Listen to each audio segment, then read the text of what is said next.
of the top 10 guys, how many of those guys could you beat right now? I think I can go for 11. Hell yes. Okay, great. So if I lose, I lost a guy that could pull 11. I'm good now. It's great. I think I can press anyone. Many times, Michael has claimed that he's going to bring a different, upgraded version of himself to the table.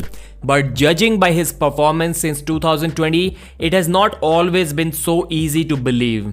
But this time, things are looking completely different. In some areas, Michael is looking stronger than he has ever looked before, and that is shown in the numbers that he's lifting in the gym.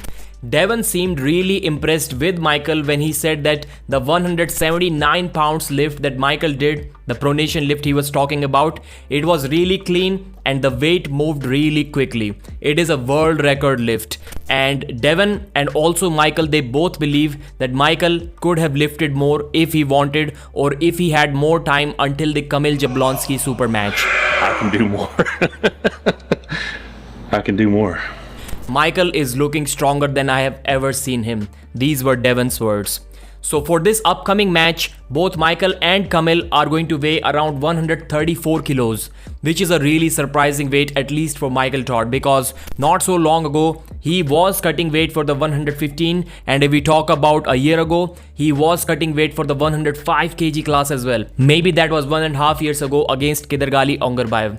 But still, looking at how easily Michael can put on muscle, it's absolutely insane. Kamil has claimed that Michael doesn't understand that there is a new level of arm wrestling now, and he is one of those guys who is bringing the level up.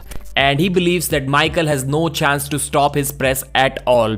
In the past, according to Kamil, Michael had some losses against flop pressers, and he's one of the greatest flop pressers in the world. That's why he believes that this match should not be really difficult for him. Whenever Kamil likes to say that he's on a different level, people always bring the Ivan Matyushenko match, and Kamil answered this as well. He said that in the Ivan match, I was afraid to go inside in a hook, but in this match against Michael, he has nothing to be afraid of. He's going straight for that press, and he may not even need a flop press, just a traditional press may do the job.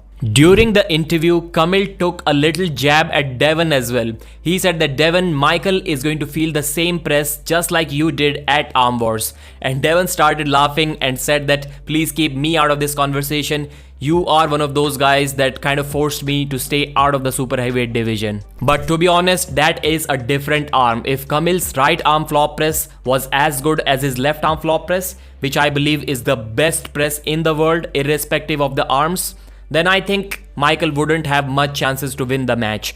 But surprisingly, Kamil has closed the gap, and this can be a problem for Michael. The gap that we are talking about here is between Kamil's left and his right.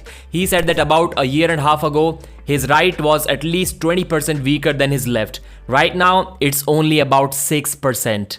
So it wasn't like Michael was just sitting there and absorbing the verbal hits from Kamil Jablonski. Michael said, do you really believe that you're the strongest guy that I have ever faced? Because I stopped Prime Siplenkov. I stopped Prime Andre Pushkar. Both of those guys cannot flash pin me. So how do you believe that you can flash pin me? Well, if we look at it that way, then Jerry Cadret was able to flash pin Michael a couple of times. He was a flop presser, and Kamil Jablonski is a flop presser too. Whether they are at the similar level or not, that is a question that will be answered soon. Then Michael asked Kamil who is the strongest guy that he believes he can beat right now. And surprisingly, shockingly, Kamil said that he can be ready for Levan Saginashvili. Now that's a really controversial statement. I don't think it is true. I don't think Kamil has any weapons, at least on the right arm, that Levan Saginashvili should worry about. Michael also believes that he too can be ready for Levan, but in about 9 to 12 months from now.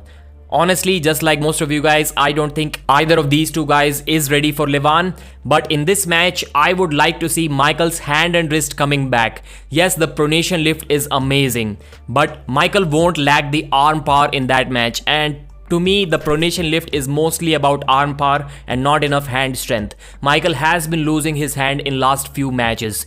If he's able to keep his wrist at least flat, if it doesn't go back, then Michael Todd is genuinely back and everyone is going to be in some trouble. But that's only if Kamil tries to arm wrestle traditionally. If he goes for a flop press, then for sure Michael is not going to lose his wrist. And that's why I believe I would like to see this match go in the traditional Michael Todd versus Jerry Cadrat way. Well, there is nothing traditional about a flop press versus a King's move, but that's how I would like to see this match go. Thanks for watching, like the video and subscribe.